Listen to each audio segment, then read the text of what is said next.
मासिक धर्म के दौरान महिलाएं क्यों नहीं जा सकती मंदिर, इसे लेकर क्या कहता है हिंदू धर्म ग्रंथ और मासिक धर्म के दौरान क्या होता है महिलाओं के लिए नियम। आज से कई 100 साल पहले जब इन नियमों को बनाया गया था तब इनके पीछे कोई न कोई वैज्ञानिक महत्व जरूर था, लेकिन आज के समय में लोगों ने इसे कुछ अलग ही एंगल देकर इनके कुछ और ही मतलब निकाल लिए हैं। दरअसल पहले के समय में कोई भी पूजा या अनुष्ठान बिना मंत्रोच्चारण के पूरी नहीं होती थी, जिसमें बहुत समय लगता था और कई बार महिलाओं को एक ही जगह पर लंबे समय तक बैठना या खड़े रहना पड़ता था। ऐसा करने में उनके शरीर की सारी शक्ति खत्म हो जाती थी और साथ ही इन धार्मिक अनुष्ठानों को करने में शुद्धता को काफी ध्यान भी रखा जाता था। लेकिन मासिक धर्म के समय महिलाएं अपने शरीर में कई तरह के बदलाव से गुजरती हैं, जिसकी वजह से उन्हें भारी दर्द और कमजोरी महसूस होती है और ऐसे में वो पूजा में लंबे समय तक बैठकर मंत्रोच्चारण या अनुष्ठान नहीं कर सकती हैं। इसलिए महिलाओं को मासिक धर्म के दौरान पूजा न करने की छूट होती है। साथ ही उन्हें अपने शरीर को आराम देने के लिए एक अलग कमरा दे दिया जाता था, जहां अपने शरीर का ध्यान वो रखती थी और इस दौरान महिलाएं जमीन पर अपना अलग बिस्तर लगाकर सोती थी। लेकिन इस दौरान भी महिलाओं को पूजा और जाप करने की अनुमति थी। लेकिन बदलते वक्त के साथ लोग इन नियमों के सही अर्थ को भूल गए हैं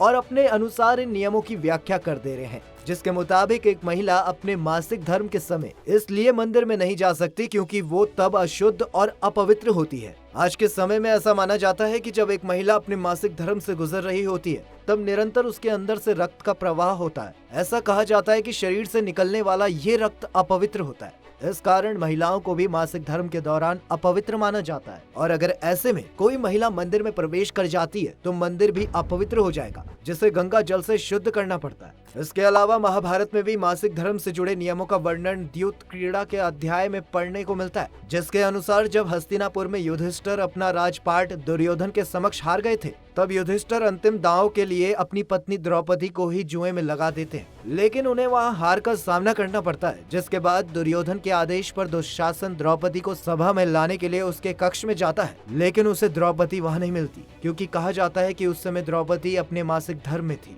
और अपने कक्ष में रहकर महल के बाहर एक दूसरे कक्ष में एक विशेष वस्त्र पहनकर विश्राम कर रही थी, जहां स्त्रियों का भी जाना वर्जित था। और जब दुशासन द्रौपदी के केश पकड़कर उसे भरी सभा की ओर ले जाता है तब द्रौपदी विलाप करते हुए दुशासन से निवेदन करती है कि वो अभी अशुद्ध है और ऐसे में अगर वो सभा में जाती है तो वहां उपस्थित सभी लोग अशुद्ध हो जाएंगे, इसीलिए उसे ना ले जाया जाए। इसके अलावा मासिक धर्म के बारे में भगवत कथा में भी वर्णन मिलता है, जिसके अनुसार एक बार समस्त देवलोक के गुरु बृहस्पति देवराज इंद्र से किसी बात को लेकर क्रोधित हो गए थे और देवताओं में पड़े इस फूट का लाभ उठाकर दानवों ने स्वर्ग पर आक्रमण कर दिया था। तब इंद्र अपनी इस समस्या के निवारण के लिए ब्रह्मा जी के पास पहुँचे, जहाँ ब्रह्मा जी ने इंद्र को इस समस्या के निवारण के रूप में किसी ब्राह्मण की सेवा करने को कहा। जिसके बाद इंद्र धरती लोक पर आए और एक ब्राह्मण की सेवा करने लगे, लेकिन बाद में जब उन्हें पता चला कि वो जिस ब्राह्मण की सेवा सत्कार करने में लगे हुए हैं उनका जन्म एक राक्षसी के गर्भ से हुआ है, इसलिए वो असुरों का समर्थन भी करते हैं।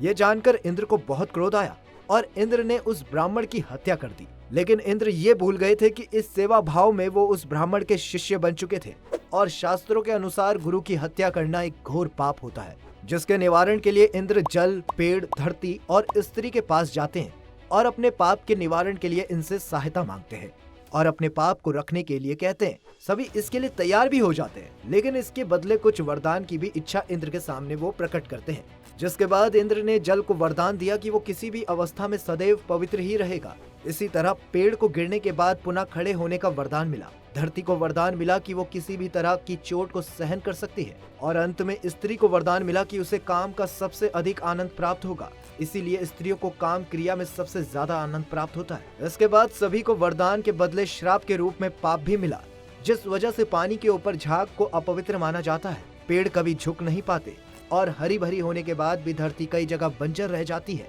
और स्त्रियों को उसी पाप को ग्रहण करने के कारण हर माह मासिक धर्म से गुजरना पड़ता है। अब बात करते हैं मासिक धर्म के दौरान स्त्रियों पर क्या नियम होते हैं और उन्हें उस दौरान क्या क्या करना चाहिए। शास्त्रों के अनुसार स्त्रियों को अपने मासिक धर्म में मंदिर न जाने के अलावा आचार छूने, पूजा करने, खाना पकाने, पेड़ पौधों को छूने और बाल धोने आदि जैसे कार्य नहीं करने चाहिए। लेकिन अगर महिला पुरुषों की ही तरह कामकाजी है और उसे मजबूरी में बाल धोने पड़ जाएं तो शैम्पू और साबुन से वो धुल सकती हैं, क्योंकि पौराणिक काल में महिलाएं इस स्थिति में मिट्टी से अपने बाल धुलती थी और पानी में सेंधा नमक मिला लेती थी। इसके अलावा स्त्रियों को मासिक धर्म में गुरु और बड़े बुजुर्गों के पास नहीं जाना चाहिए, न ही उनके चरण स्पर्श करने चाहिए, श्रृंगार नहीं करना चाहिए और हो सके तो घर से बाहर कदम नहीं रखना चाहिए। अगर ये वीडियो आपको पसंद आया हो तो वीडियो को लाइक करिएगा, चैनल को सब्सक्राइब करिएगा और ये जानकारी आपको कैसी लगी हमें कमेंट करके जरूर बताइएगा।